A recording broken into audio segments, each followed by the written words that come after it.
Welcome back to Cryptids and Cold Ones. I'm John. And I'm Evan. And I'm Kyle. And today we're going to talk about a little place called the Michigan Triangle. And as we discussed, it is not where the Edmund Fitzgerald sang. They call the lake Gitchagumi. Jesus. But first, we're going to get into some housekeeping.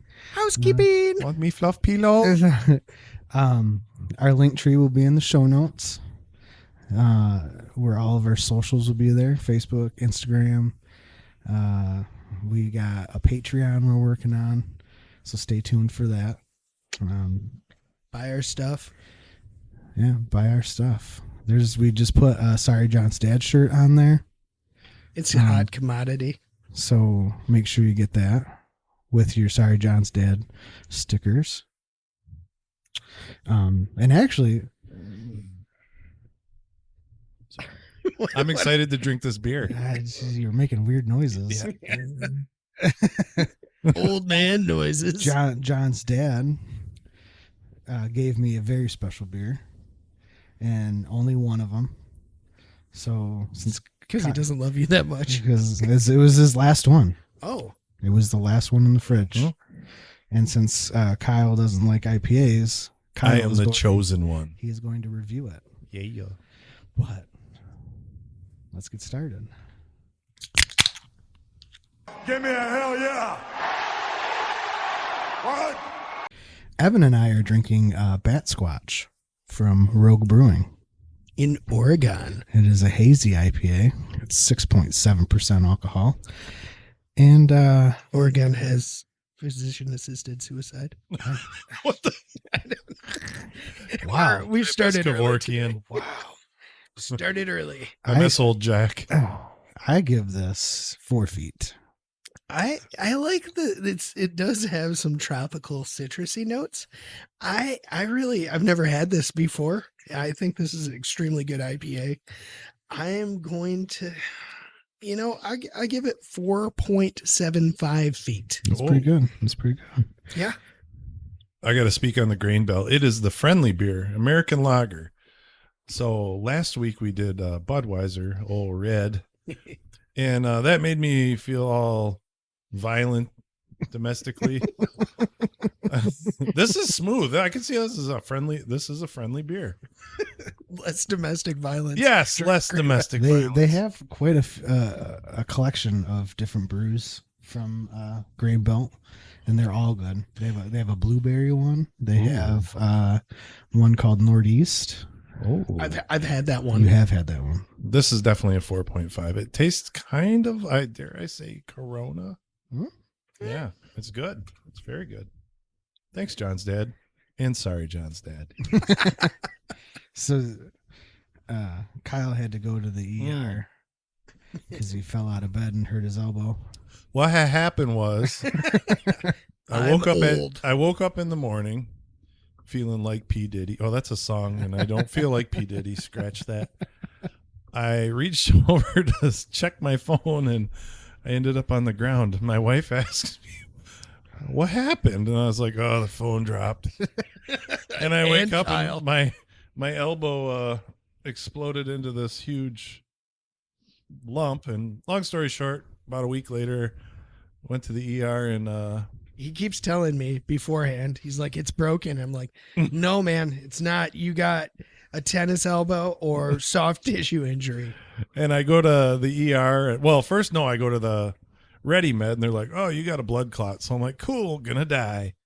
And so I went to the ER, checked me out. It was just a soft tissue injury. But while I was in the ER, this nurse walked in with a note in her hand, and she looked all out. She was like, I'm supposed to give this to you?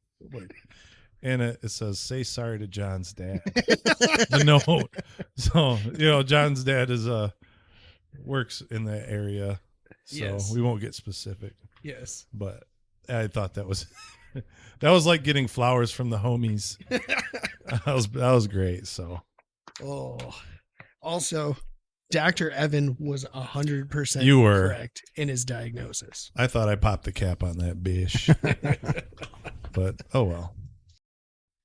Hey everyone, John again. We know that you are all used to hearing the three of us crack jokes and not take things too seriously while we record these episodes. But one thing that the three of us do take seriously is mental health, and believe we should take this time to spread a positive message. That's why I'd like you guys to check out the Hey You Project. Founded in 2020, the Hey You Project set out to break the stigma of mental health and has since made contributions to organizations such as the National Alliance of Mental Illness, American Foundation for Suicide Prevention, and many more. Follow the link in our link tree and use the code JOHN29177 for 5% off your order. Back to the show. All right, you guys ready to get into this? Let's do this. All Yes. right. The Lake Michigan Triangle, the Michigan Triangle, the Great Lakes Triangle, whatever you may know it as, is an area of Lake Michigan, if you didn't gather that already, that has been the host to a number of disappearances, shipwrecks, plane crashes, UFOs, and even USOs. The 3 points of the triangle are between Ludington, Benton Harbor, and Manitowoc, Wisconsin.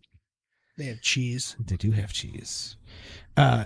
It's said that the event that kicked off the theory of the triangle was the mysterious disappearance of the French ship Nobody likes the French. Le Griffon, They were fall. Le Griffon. and its entire crew disappeared in the 17th century. Reports were rare until 1891, when the frequency of events began to pick up, and the first UFO sighting was recorded in 1913. Although some experts will argue over the exact shape of the area, and is even said that it's a rectangle. I think they got their shape wrong if they're going to call it a triangle. Because 4 versus 3 sides. well, there's you got me all thrown off. I can't even talk. I'm sorry. Sorry, John. Yeah, I'm gonna have to get a sorry John sticker now. Well, they say that it could be a rectangle too, because some of the disappearances happen closer to like Chicago and stuff. That was Nobody gang liked- violence. Yeah, exactly. They had their switches.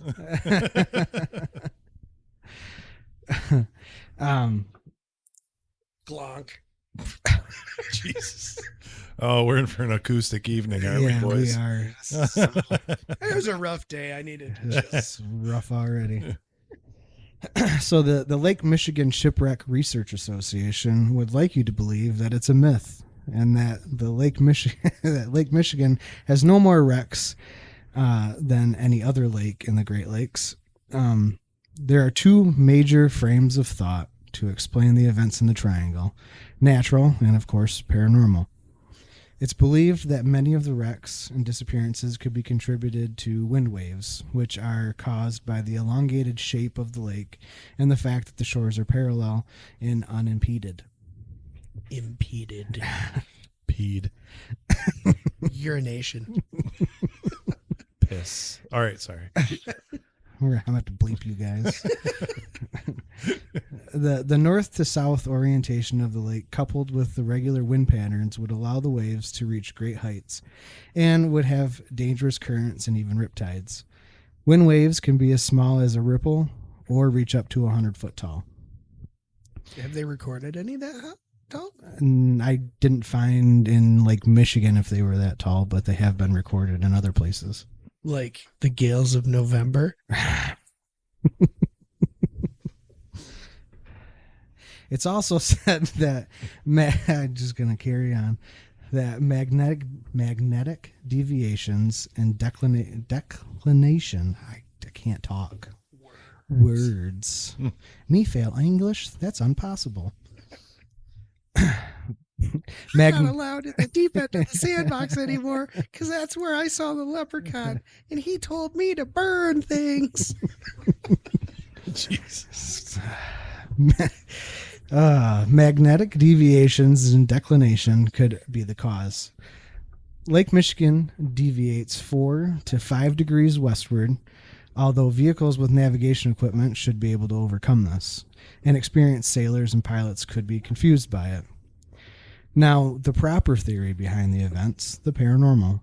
Theorists, and I put theorists because when I was reading, they kept calling them conspiracy theorists, and so far, everything I think is a conspiracy has turned out to be true. So, And I just want to point out that the government created the term conspiracy theorist and pushed it through the media, through Operation, I believe, Mockingbird, Yes. to make everyone who had an opinion that deviated from the mainstream story out to be crazy. That sounds familiar. yeah. I know. Nowadays. Interdest. I'm going to go watch The View.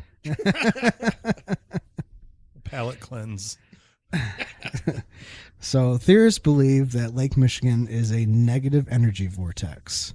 Energy vortexes are often believed to be locations that emit sacred, powerful, and transformational energy, but it's said that vortexes with negative energy also exist. I believe the term for multiple vortexes is actually vortices. Vortices.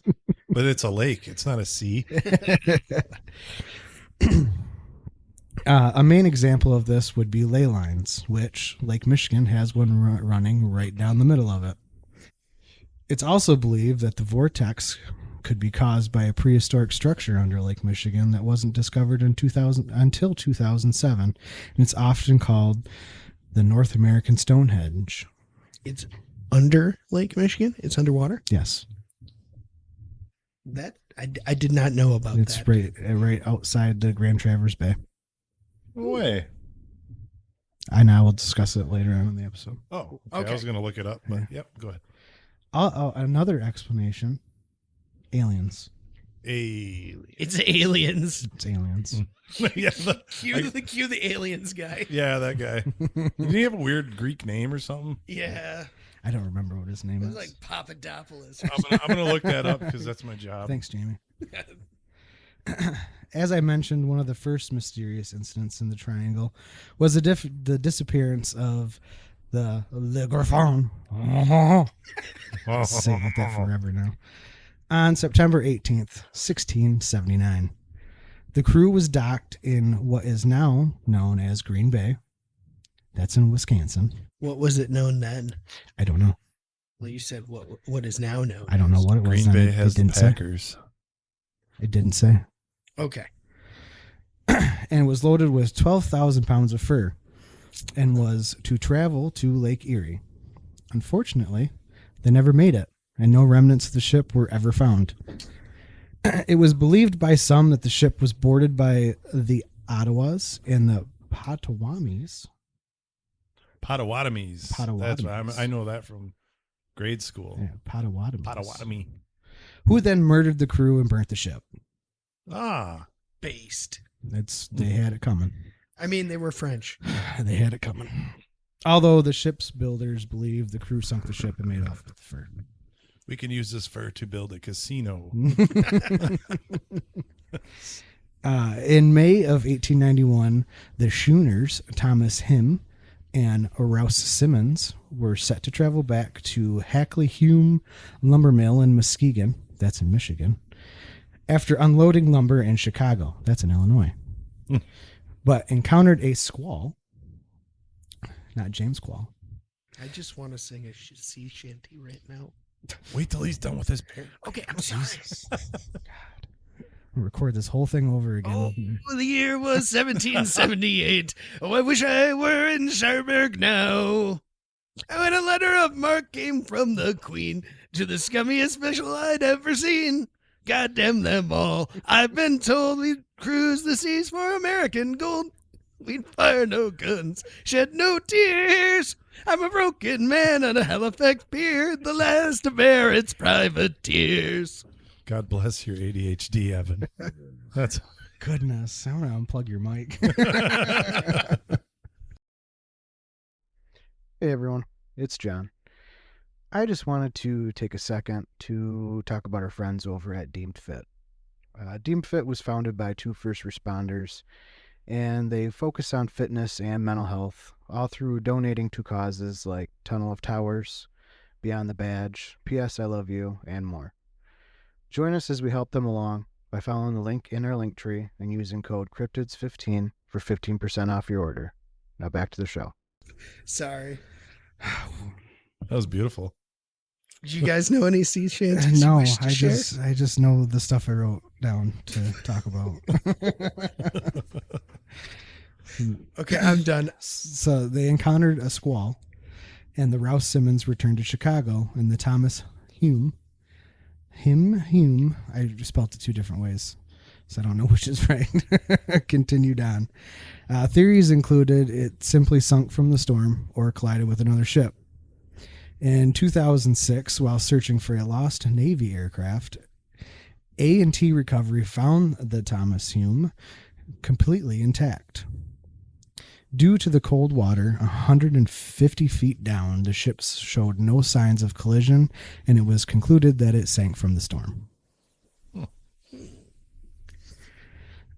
Then we have the schooner Rosemary, who had terrible luck in the Triangle. It capsized not once but twice. In 1875, a car ferry crossing the lake found the ship upside down, and its crew of 10 was nowhere to be found. They were dead. They were dead. D-E-D. Dead. The ship was turned over and was returned to Milwaukee. Milwaukee. That's in Wisconsin. And remained in service. In 1921, loaded with potatoes and maple lumber, it was set to depart, but its captain, Ed Johnson, refused to board the ship. His son stated that Ed had a premonition of a disaster and could not be convinced to board. Days later, the ship was found capsized again, and no sign of the crew was found. The stern of the ship was missing and looked like there was a collision, although no other ship reported an accident. And once the Coast Guard retrieved the ship, they determined there was no collision. Coasties. It's the government. The government did it. On June 23rd, 1950, Northwest Orient Airlines, Flight 2501, was set to leave LaGuardia Airport in New York and land in Minneapolis. That's in Minnesota. Miniature apples.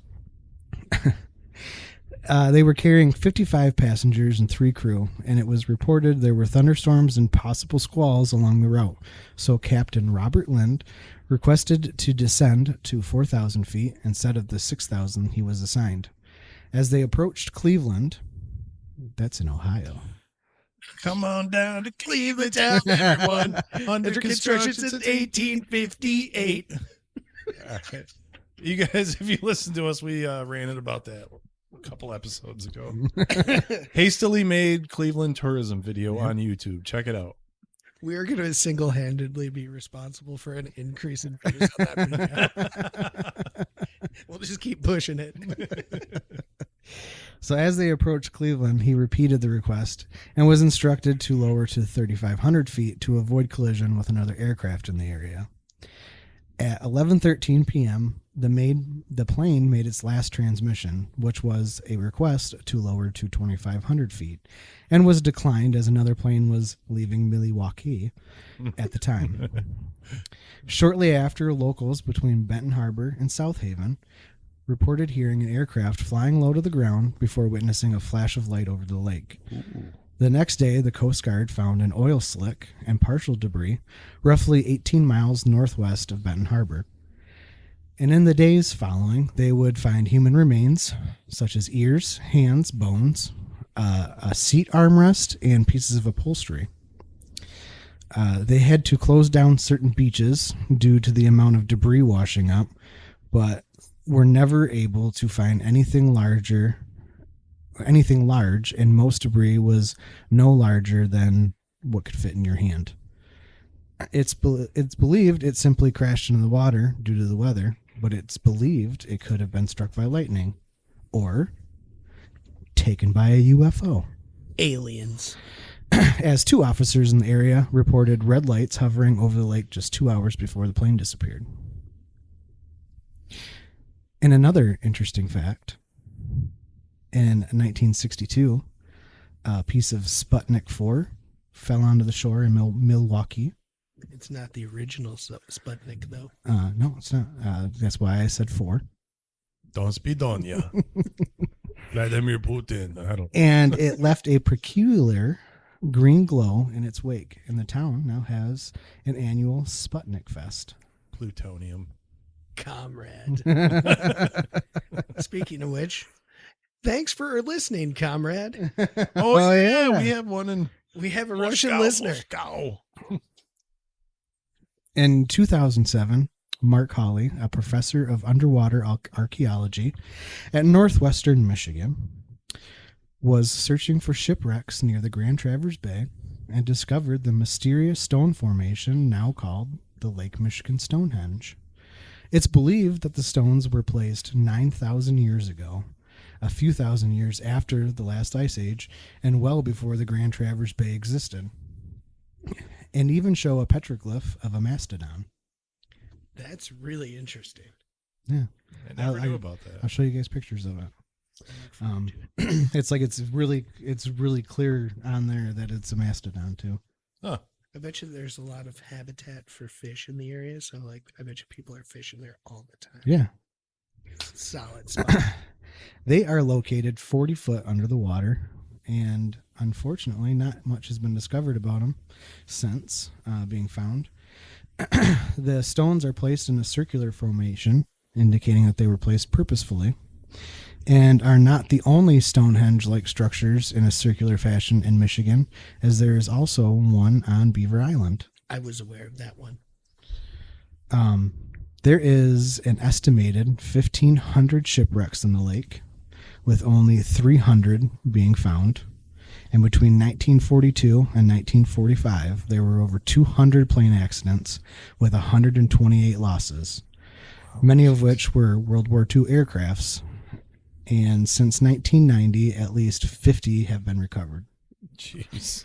I tried to find the total number of planes that have crashed into the lake that weren't, Army related or Air Force related, and I couldn't. Well, in World War II, they didn't have an Air Force. It was They the had the Army Army. Air Corps. Yeah.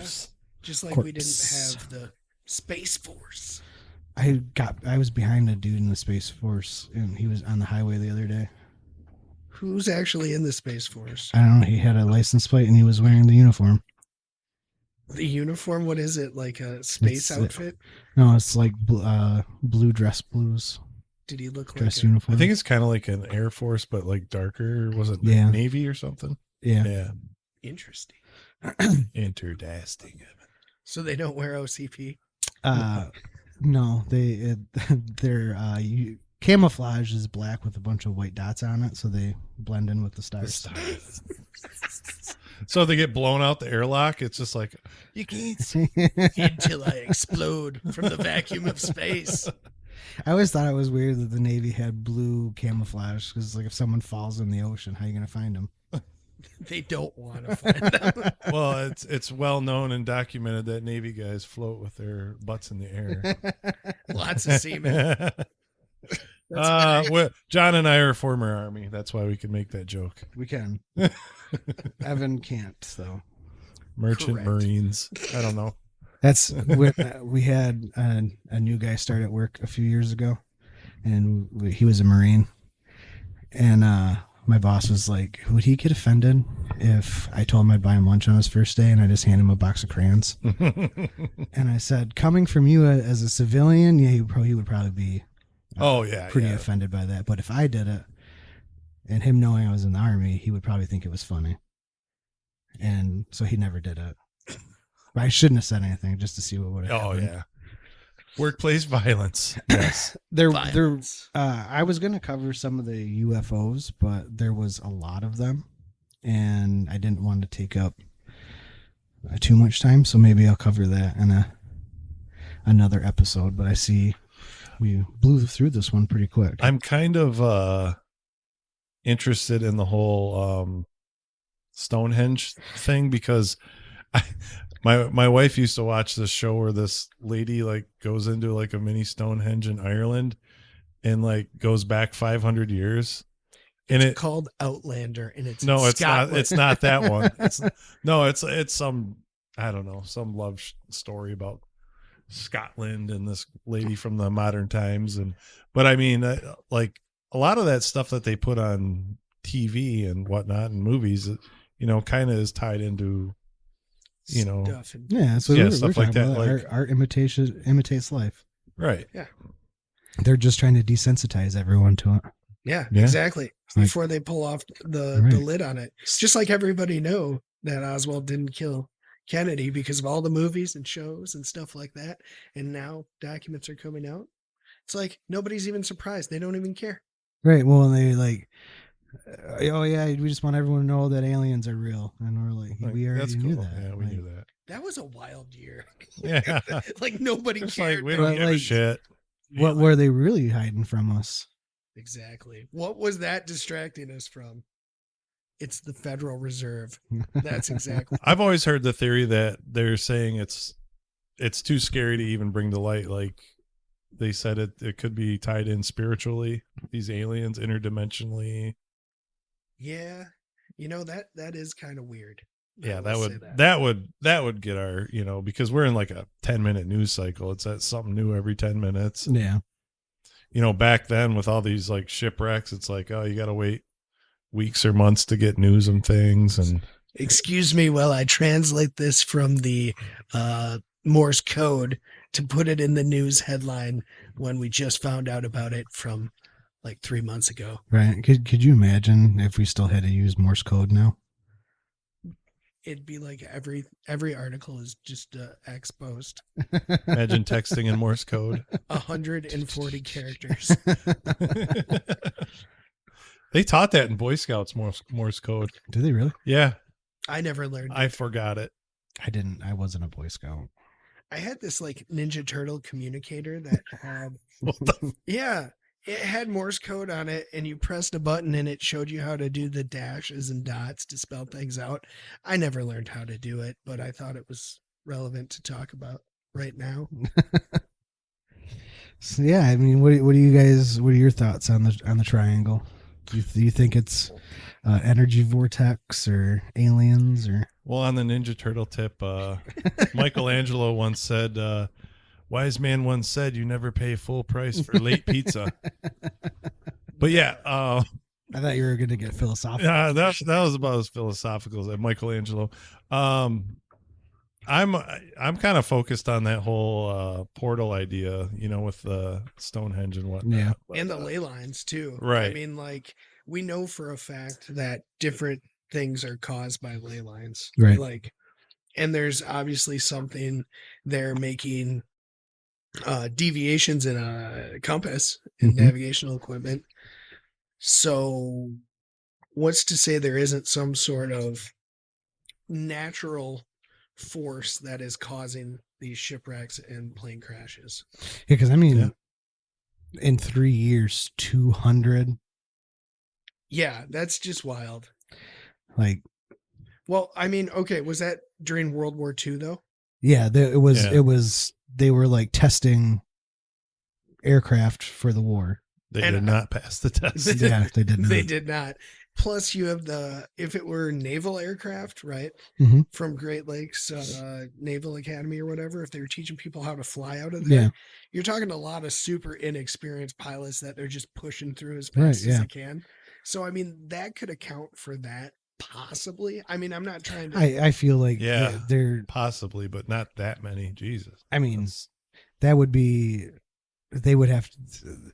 Those instructors should be fired. Safety standards were lower, man. We were at war. those instructors are dead. You know what I meant. Yeah, I got you. But no, I agree. I think with like the ley lines, something's happening. Yeah. For all these people, like the captains of these ships and stuff. Like, it's not like they don't know what they're doing. They had to have been on ships long enough to be put as captain of one. Yeah, they don't just hand that out. Unless So- you're a pirate, then it's voted. Right. Yeah. Hey, walk the plank. But like, Surrender your booty. the I've said booty. that once or twice.